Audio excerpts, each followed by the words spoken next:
Surga yang mereka bicarakan hanya beberapa istana dan bidadari. Berikan itu kepada yang menginginkannya. Yang aku inginkan hanya dirimu. Aku tak mau istana, bidadari, atau hal lain. Sikap ini umum juga ada pada Maturidi. Dia bilang, hanya jiwa-jiwa yang hina yang berkata, aku akan melakukan ini. Tapi sebagai gantinya, kamu harus memberiku itu. Dalam doaku maupun dalam doa makhluk, selalu ada kebaikan. Sekarang aku sudah melakukan ini. Aku tidak mengharapkan imbalan apapun. Ya, kami memang tidak mengharapkan imbalan. Aku tidak mengharapkan balasan dari Allah atas kebaikan yang kulakukan. Tapi aku tahu itu tidak akan dibiarkan tanpa balasan. Di padang pasir, saat seseorang berjalan, ada orang lain terjebak di sana, berkata, tolong aku, apakah tidak ada air? Minta air dari kantong airnya dan sebagainya. Orang itu turun dari kudanya lalu mengambil air dari kantongnya untuk diberikan, lalu tiba-tiba orang itu berdiri. Istanbul.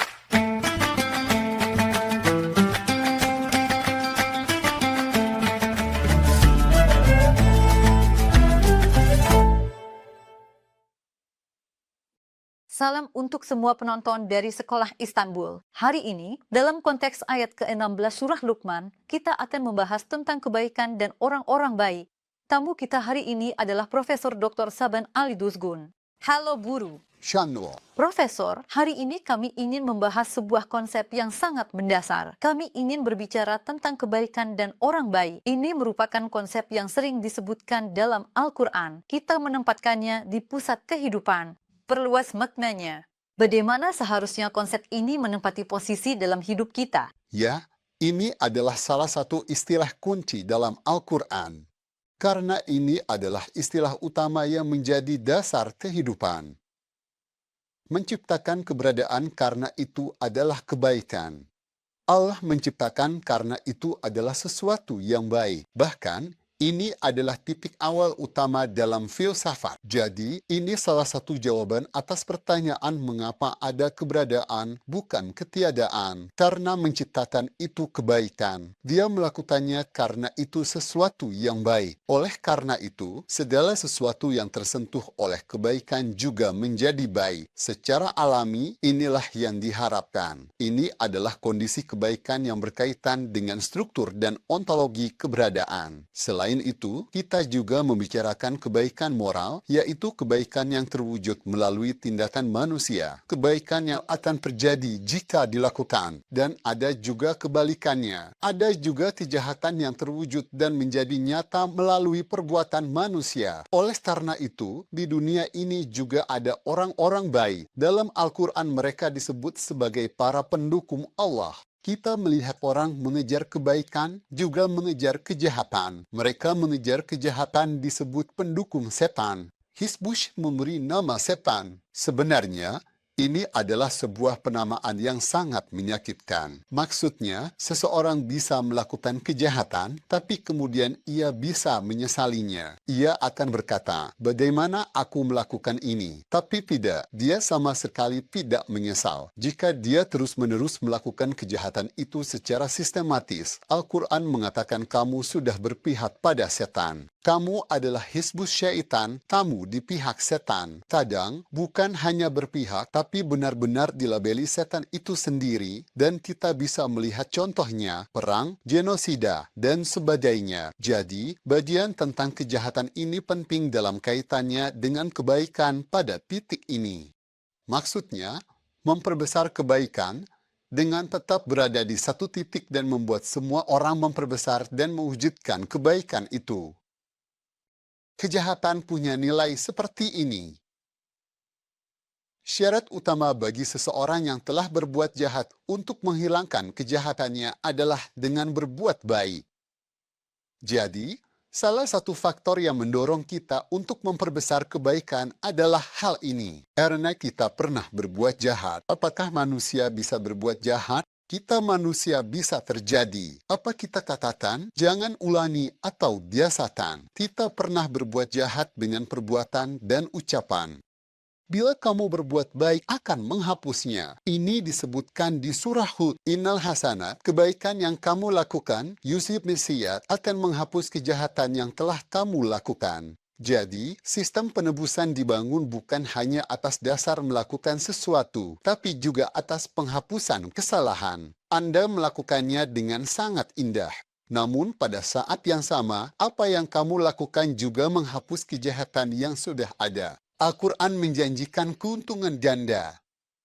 Jadi, sisi indah dari apa yang kamu lakukan membuatmu bahagia, dan pada saat yang sama juga menghapus serta menghilangkan hal yang dulu membuat hatimu sakit, yang pernah kamu sesari karena telah melakukan keburukan itu. Artinya, kebaikan dijadikan sebagai alat untuk membentuk manusia yang baik. Dengan berbuat baik, kita telah mengambil langkah menuju menjadi manusia yang baik. Hal yang ingin saya tekankan di sini adalah, saat saya menganalisis ayat, kita tidak hanya membicarakan tentang kebaikan, tapi juga membicarakan tentang membentuk manusia yang baik. Oleh karena itu, membicarakan tentang kebaikan dan membicarakan tentang orang-orang baik itu sedikit berbeda satu sama lain. Al-Quran, ketika berbicara tentang Nabi Ibrahim atau Nabi Muhammad, menggunakan ungkapan uswatun hasanah. Pada mereka terdapat teladan yang baik. Siapa model Anda? Siapa panutan Anda?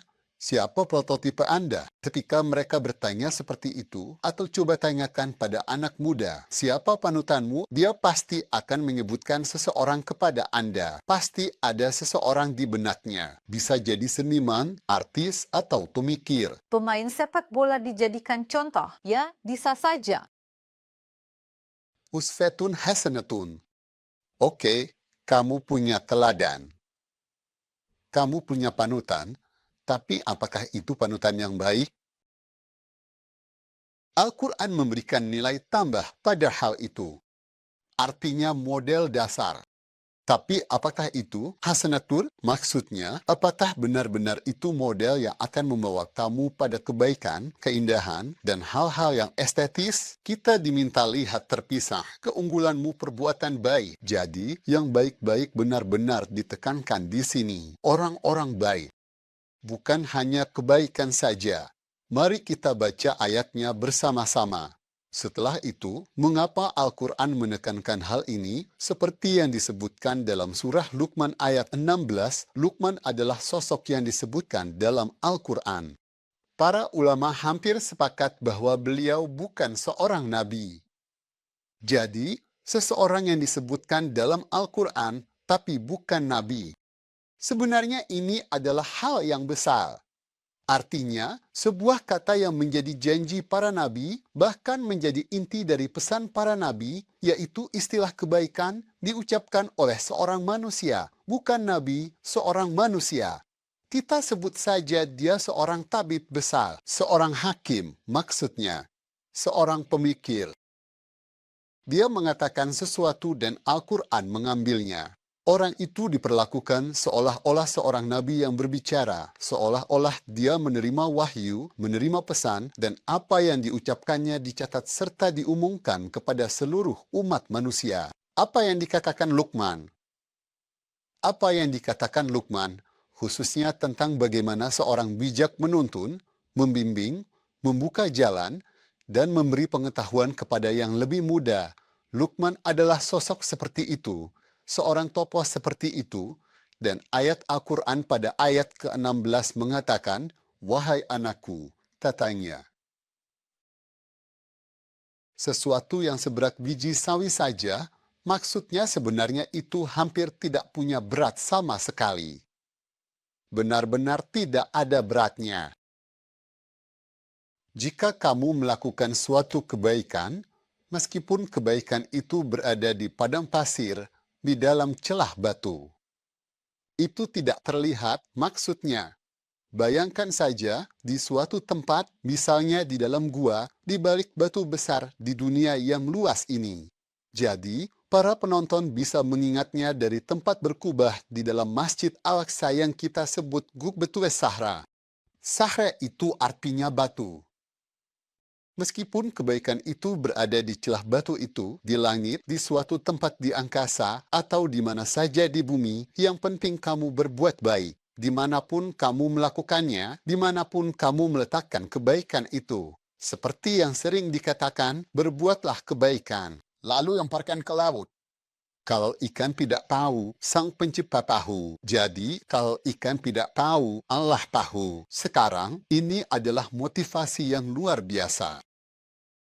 Dimanapun kebaikan itu berada, Allah akan mempertemukannya denganmu. Sekarang, di beberapa terjemahan ada tambahan. Saya lihat ada yang menulis Allah akan mempertemukannya denganmu di akhirat, bahkan di dunia ini juga. Jangan batasi di akhirat, kehidupan setelah mati tidak di sana. Allah mempertemukannya denganmu. Maksudnya adalah seperti ini. Kebaikan yang kamu lakukan hari ini, percayalah suatu saat nanti dalam hidupmu akan kembali kepadamu. Setiap usaha, setiap upaya memiliki tujuan. Setiap usaha ditujukan untuk menghasilkan suatu hasil, baik kamu menyadarinya atau tidak.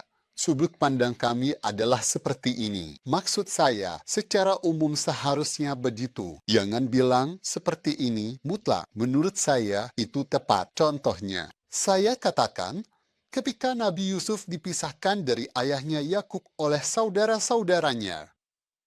Bayangkan ini sebagai sebuah skenario besar. Bayangkan ini seperti sebuah film besar. Adegan 1, urutan 1.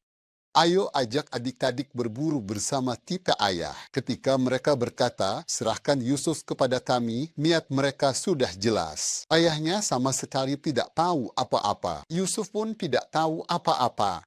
Mereka membawa dan mengambil anak itu. Di adegan kedua, mereka melemparkan Yusuf ke dalam sumur. Adegan ketiga, beberapa orang datang. Mereka lempar ember ke sumur, ambil air. Mereka lihat seorang anak. Mereka angkat Yusuf. Ada anak kecil, harus bagaimana? Mari jual dia sebagai budak. Mereka menjualnya dan mengambil uangnya. Orang yang membelinya membawanya ke Mesir. Sekarang adegannya. Lihat adegan, sesi terus berjalan. 1, 2, 3, 4, 5, 6, 7. Sekarang, dalam hidup, kita tahu semua adegan ini di setiap tindakan dan gerakan kita. Kita bertanggung jawab masing-masing ini satu persatu. Kita lakukan. Tapi bagaimana semua bagian ini membentuk sebuah gambaran besar. Pada akhirnya Yusuf yang dilempar ke dalam sumur dan dijual sebagai budak itu akan pergi ke Mesir dan menjadi orang yang sangat dipercaya hingga seluruh harta diserahkan kepadanya. Lalu dia akan memberikan gandum kepada saudara-saudaranya yang sedang kesulitan dan akhirnya akan bertemu kembali dengan ayahnya. Seluruh gambaran besar ini, akhir yang bahagia itu tidak ada di benak sang ayah, tidak juga di benak Yusuf maupun saudara-saudaranya. Jadi, kita hanya tahu bagiannya. Mengerjakan bagian itu tugas kita. Tapi dari sini akan muncul gambaran besar. Itulah yang disebut tawakal. Di situ kita berkata kepada Allah, "Ya Rabbi, inilah ikhtiar kami, inilah usaha kami. Dan apapun yang terbaik sebagai hasilnya, itulah yang kami harapkan dari MU." Gambaran. Aku tak bisa mengendalikan atau mengetahuinya. Kita berkata begini, seseorang dengan berbuat baik menyentuh kehidupan orang lain. Menyentuh kehidupan, bukan hanya kehidupan satu orang, kita sedang memperbaiki kehidupan. Ya, kita memang sedang memperbaiki kehidupan. Tapi di mana semua hal kecil yang kita lakukan ini akan menjadi satu kesatuan besar, bagaimana semua itu akan kembali sebagai kebaikan untuk kemanusiaan, untukku, untuk anak-anakku, untuk saudara-saudaraku, untuk teman-temanku, seperti dalam kisah Yusuf. Lihat, aku memang tidak tahu itu, tapi ada satu hal yang aku tahu. Seperti yang dikatakan dalam ayat suci, meskipun itu hal kecil, lakukanlah. Jangan bilang, ini kecil, tak ada hasilnya. Punya jeruk mandarin, berikan ke temanmu. Dia bisa menikmatinya. Tidak, kebaikan itu akan tetap hidup. Melakukan kebaikan membuatmu hidup. Ada sebuah kisah terkenal, sering diceritakan. Di padang pasir, seorang pria berjalan lalu ada orang lain yang terjebak di padang pasir. tolong aku, katanya. Tak ada air, katanya. Pada kantong, beri. Orang itu pun turun dari kudanya, mengambil air dari kantongnya, dan memberikannya diminum. Tiba-tiba orang yang ditolong naik ke kuda milik si penolong. Di padang pasir, dia menunggang kuda kencang. Apakah penolong itu akhirnya tertinggal? Dia berteriak dari belakang, "Aku tak akan bicara soal yang kamu lakukan. Kamu mencuri kudaku, meninggalkanku sendirian di sini. Tapi jangan ceritakan ini ke orang lain. Nanti tidak ada yang mau saling membantu, kamu akan membunuh kebaikan." Saya memang ingin membahas bagian ini, Pak. Bagian ini luar biasa, sungguh kisah yang sangat berharga. Saya memang ingin menyoroti bagian ini, karena di zaman sekarang, orang-orang jadi takut berbuat baik. Orang-orang takut membantu seseorang tanpa sadar mereka jadi ragu-ragu. Dibandingkan zaman dulu, dibandingkan generasi sebelum kita, sekarang jauh lebih sulit kita hidup individualis. Sekarang orang-orang ragu membantu orang lain. Entah kenapa, kita takut memberi tumpangan pada orang terjebak di jalan. Kita merasa was-was dalam banyak hal, tapi di sisi lain kita juga ingin kebaikan tetap menyebar. Di sini, kita harus punya kepercayaan yang mendasar dan tak terbatas kepada Allah, dan juga ikatan kepercayaan di antara sesama manusia harus lebih kuat. Bagaimana kita bisa menyeimbangkan hal ini sekarang? Benar sekali. Kategori kepercayaan yang Anda sebutkan memang harus diwujudkan. Kita bilang bahwa Allah adalah penjaga kepercayaan dan mekanisme ini. Menurut saya, lebih baik kita bahas ini secara lebih praktis dan pragmatis. Saya sendiri berusaha tidak terlalu memasukkan filsafat ke obrolan seperti ini. Kata kebaikan, misalnya, dalam etika Kant, kata itu sendiri punya makna yang melekat. Artinya, kebaikan itu berharga. Dengan atau tanpa yang melakukannya, kebaikan tetap ada dalam hakikatnya. Jadi, kebaikan dan esensi kebaikan sendiri memiliki kemampuan untuk tetap ada dengan sendirinya. Manusia pun menjadi bagian dari itu.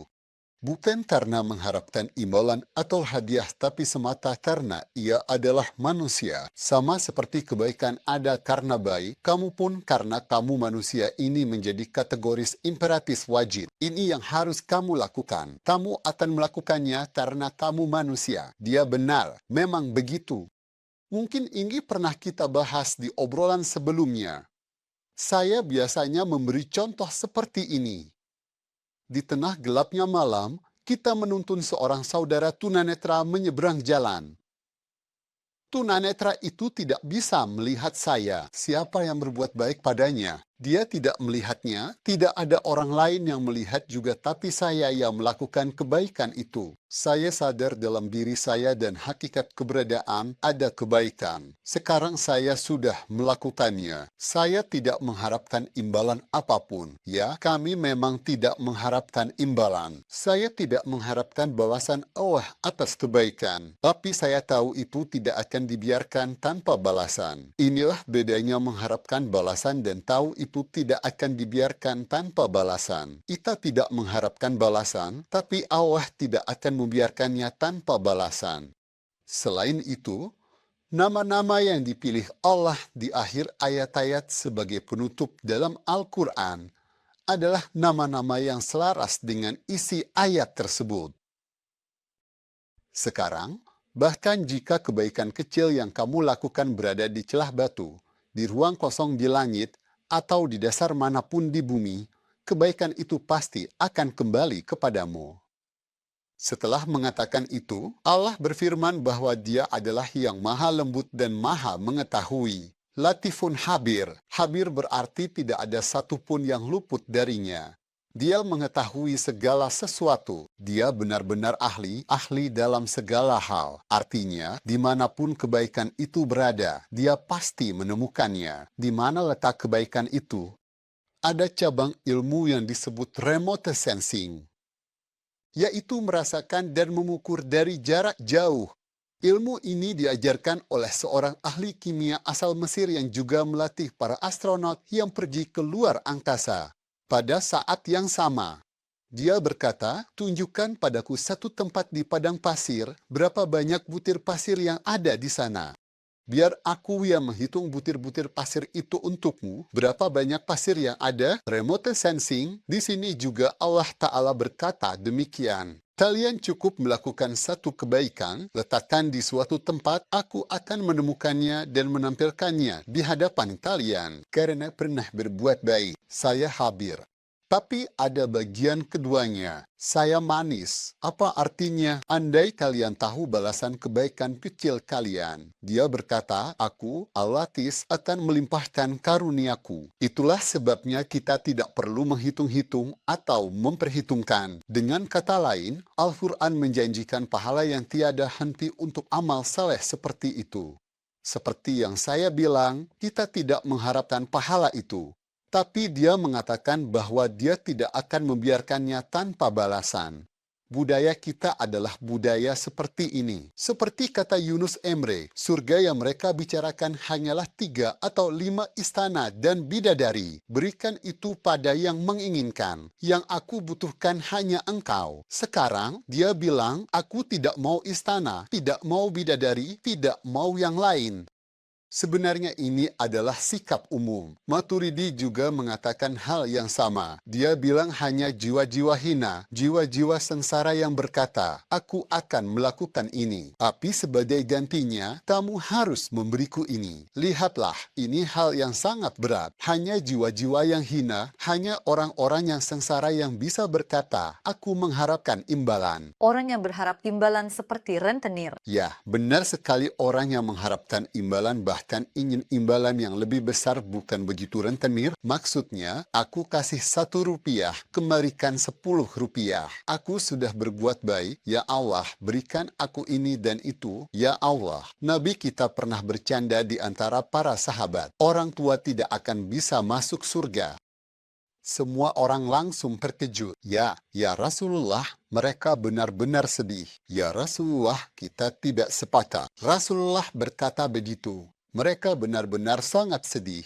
Nabi berkata, baik, mereka lega Anda akan lebih mudah dan masuk. Karena mereka sedang menunggu. Mereka sudah mempersiapkan diri seperti itu. Melakukan sesuatu tanpa mengharapkan imbalan sudah fitrah makhluk dan manusia diciptakan untuk itu. Asalkan kebaikan dan orang baik semakin banyak, sifat alami kehidupan pun menjadi lebih baik. Terakhir, saya ingin menanyakan, Anda memberi contoh orang di padang pasir mengalami situasi buruk dan mengatakan menceritakan itu bisa mematikan kebaikan. Jadi, kami paham kejadian buruk seperti itu sebaiknya tidak diceritakan agar tidak menyebar. Di sisi lain, bagaimana menceritakan kebaikan bisa menjadi sumber penyebaran kebaikan itu sendiri? Kadang menceritakan kebaikan dianggap kesombongan. Sejauh mana baiknya menceritakan kebaikan kita? Apakah perilaku mulia? Seberapa pentingkah menceritakan dan menyebarkan kebaikan? Saya akan memberikan contoh dari Maturidi lagi. Misalnya, ia ingin hal-hal wajib yang memang harus kita lakukan diceritakan dan disampaikan bahwa itu telah dilakukan. Contoh, Anda membayar zakat. Aku sudah bayar zakatku. Apakah kalian sudah bayar zakatnya teman-teman? Kata beliau, Anda boleh mengatakan itu karena itu kewajiban dan Anda telah menunaikannya. Dia bilang, oh, ini bukan untuk mengumumkan atau memamerkan saya sudah melakukan ini. Itu baik sebab mengingatkan orang lain tanggung jawab itu. Yang wajib, yang memang wajib. Misalnya, saya sudah salat. Teman-teman, apakah kalian juga sudah? Ini bukan urusan masing-masing, tapi saling mengingatkan. Seperti yang dikatakan oleh Maturidi, hal-hal yang wajib bagi semua orang, saya lakukan secara terbuka. Sudahkah kalian melakukannya? Ini hanya pengingat, tidak masalah dan bukan kesombongan. Apa berbuat baik wajib sekarang? Kebaikan, semua itu termasuk dan memang begitu. Bahkan ibadah-ibadah ini pun mendisiplinkan seseorang agar bisa menjalani kehidupan yang baik. Ibadah itu mendisiplinkan. Coba bayangkan seseorang yang salat 5 waktu. Dia salat sudah berwudu, salat lagi. Kemudian dia bangkit dan menghadapi situasi buruk. Dengan ketenangan dan kedamaian itu, dia tidak akan ikut campur atau terlibat dalam keburukan itu. Apakah saya bisa menjelaskannya dengan baik? Itulah keadaannya. Seseorang yang selalu beribadah akan lebih berhati-hati. Itulah yang saya maksud dengan disiplin. Oleh karena itu, dengan memperbaiki hidup, memberi kesempatan pada kebaikan, dan menambah jumlah orang baik, kita bisa meminimalkan kejahatan. Apalagi, tidak ada cara lain untuk itu.